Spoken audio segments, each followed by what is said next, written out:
Hey, happy Wednesday, everyone. It's Jen Russo-Rapinion with day 3 on the 5 tips to making sales conversations easy peasy. And on days 1 and 2, we went over how to make the conversation feel comfortable right from the beginning. So really make the person you're talking to, drop their guard a little bit and feel comfortable and begin to trust you as you build that relationship. And the 2 ways to do that were by number 1, mirroring. So mirroring their speech patterns, and that means the tone of voice, the volume, the speed. And the second way was by breaking the ice, and that can be by doing research beforehand, finding out who they are, and finding common ground that you can start the conversation with, or by using, if you don't know who they are and you don't have time to look it up and research, maybe by humor or giving them a compliment, and really just giving them that sense that you've spoken with them before, that you're someone familiar. Because if you're doing business, people want to do business with others that they know, like, and trust. So this is the way you start that relationship. So number 3 today is to ask questions and start a rapport with them, because now you've got the flow going nicely, and you want to ask questions to find out who they are and what their wants, needs, and desires are, to find out if what you have to offer is a good fit for them, and even if they're a good fit for you. And any of you who are on social media or out there, that sometimes it happens, or maybe more often than it should, where people just will message you and just say, hello, how are you? And you answer, fine, how are you?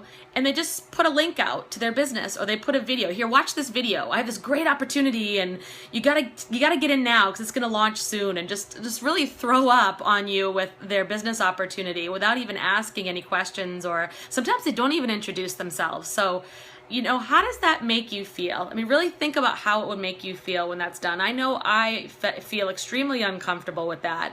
And what it's basically saying is they're looking at you with dollar signs in their eyes, and they're seeing you as just a number. And that's not going to give the person a sense of trust, now is it? It's going to repel them and make them want to run off or not speak to you at all, certainly not listen to you.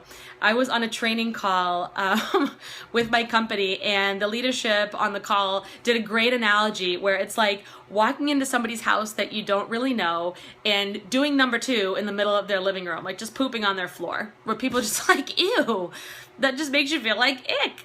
Who would do that? So how we find out what they want, what they need, is by asking questions.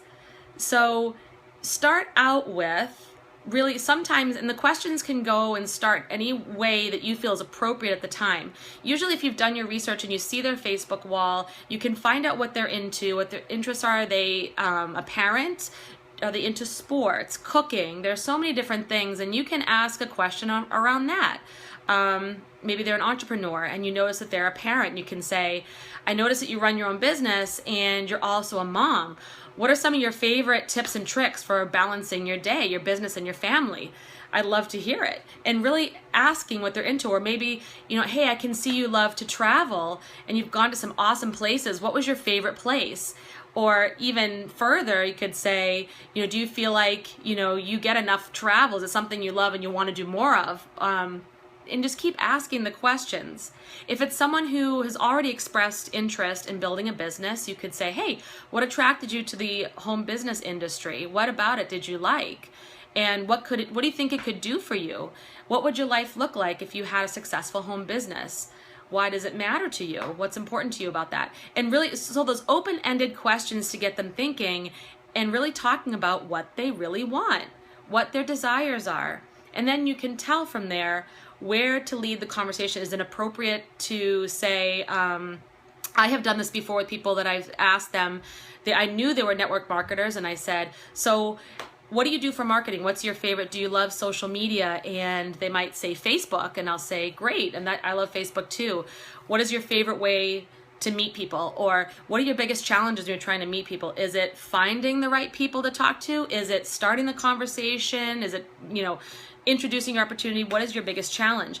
And when they answer me, and here's the thing, they will answer you. When you ask these questions, they will answer you, so you know what you have to do.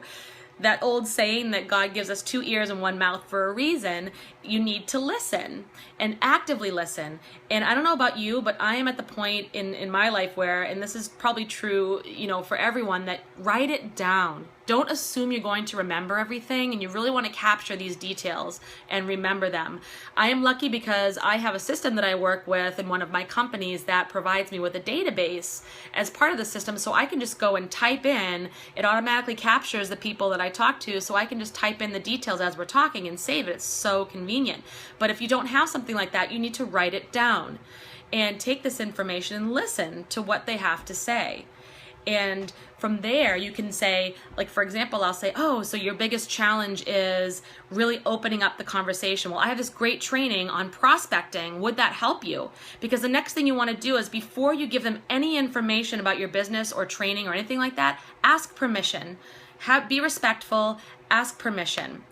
And I have never had somebody refuse free training and ways to further themselves and maybe even get a great tip that's going to help their business. And even if I don't end up doing business with them, I've made a new friend, which I'm happy to do.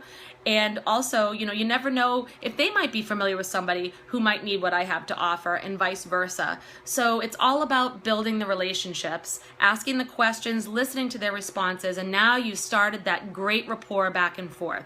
So I hope this helped you today.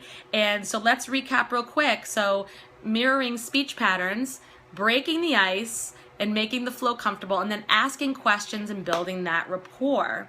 So what comes next? Well, that will be tomorrow for day 4, and I will see you tomorrow. Have a wonderful day. Take care, everyone. Oh, and if you're not on my newsletter, jump on there, because I give trainings like this, videos on everything marketing, and sometimes throw in some health and wellness and inspiration and fun stuff. So successwithjendavis.com, get on it, and I will see you tomorrow.